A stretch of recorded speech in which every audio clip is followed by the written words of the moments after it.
अबे बुढ़िया, जाकर अपने मालिक को लेकर आ। बेटा किससे मिलना है आपको? मैं नौकरों के मुंह नहीं लगती, तो उससे जितना बोला है ना तो उतना कर। जाकर अपने मालिक को लेकर आ। बेटा मैं ही हूं इस घर की मालकिन। क्या कहा तूने कि तू इस घर की मालकिन है? इसका मतलब कि तुषार तेरा बेटा है। अच्छी बात है, मुझे नहीं पता था कि मेरी कंपनी का इतना होनहार एम्प्लॉय उसकी माँ ऐसी दिखती है। अरे आंटी, तुम तो बिल्कुल काम वाली लगती हो, तुम्हें कपड़े पहनने का सेंस नहीं है क्या बिल्कुल भी? खैर छोड़ो, जाओ जाकर अपने बेटे तुषार को लेकर आओ। मुझे एक बहुत इंपॉर्टेंट मीटिंग से बाहर जाना है, तो जाओ जाकर अपने बेटे को लेकर आओ। बेटा ये बात आप तमीज से भी तो बोल सकती है ना। तमीज? हो हेलो आंटी, मैं तुम जैसे लोगों से ना तमीज से बात करना पसंद नहीं करती, जिन लोगों को कपड़े तक पहनने का ढंग नहीं है। खैर मुझसे बहस मत करो, जाओ जाकर अपने बेटे को लेकर आओ। आपको पता है मेरे घर में भी ना बहुत सारी मेड्स हैं, और उनको तो कम से कम कपड़े पहनने का भी सेंस है, उनका पूरा ड्रेसिंग कोड है। मैं उन लोगों से भी बात करना पसंद नहीं करती, तो आपने कैसे एक्सपेक्ट कर लिया कि मैं आपसे तमीज से बात करूंगी? देखो मेरा टाइम वेस्ट मत करो, जाकर अपने बेटे को लेकर आओ, मुझे बहुत जरूरी मीटिंग के लिए बाहर निकलना है। देखो, माना कि आप मेरे बेटे की बॉस हो, पर इसका मतलब ये नहीं है कि आप मेरी बेइज्जती करोगी। मेरी बेइज्जती करने का हक आपको किसी ने नहीं दिया। पहली बात तो यह है कि मैं तुम जैसे लोगों से बात करना पसंद नहीं करती, जिन्हें कपड़े पहनने तक का भी सेंस नहीं है। और मैं तुम्हें यहाँ खड़े होकर सफाई तो दूंगी नहीं, तुमसे जितना बोल रही तुम उतना करो।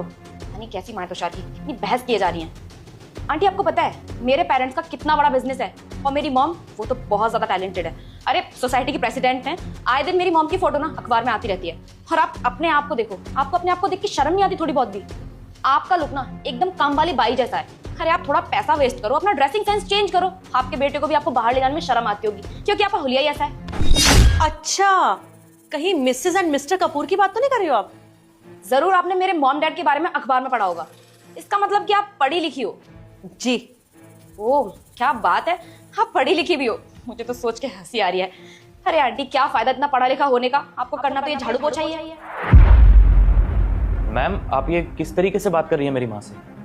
अरे तुषार, जिस तरीके से बात करनी चाहिए वैसे ही तो कर रही हूँ। अब देखो ना तुम्हारी मम्मी को, अगर तुम्हारे घर में कोई गेस्ट आया है कम से कम एक गिलास पानी के लिए तो पूछते हैं। देखो ना ये कैसे बिहेव कर रही है मेरे साथ। क्या माँ, क्या मैम सच कह रही हैं? बेटा ये एकदम सही कह रही है। इज्जत उन्हीं को दी जाती है जो किसी की इज्जत करना जानता हो। माँ आप जाने दो, रहने दीजिए ना। अरे नहीं नहीं कोई बात नहीं, अपनी माँ को बोलने दो। अब मैंने ना इतना सब कुछ बोला है तो बुरा तो लगा ही होगा ना। कोई नहीं, आप बोलो क्या कहना चाहती हो? बेटा सोमवार तक तेरी सब मनोकामना पूरी हो जाएगी, बस तू लाइक और सब्सक्राइब करके कमेंट में 2 बार जय श्री राम लिख दे। क्योंकि ये इस शहर की एसडीएम ऑफिसर है। क्या? और हाँ, आपके पेरेंट्स के जितने भी कॉन्ट्रैक्ट्स हैं ना, वो सारे मेरी माँ के अंडर ही हैं।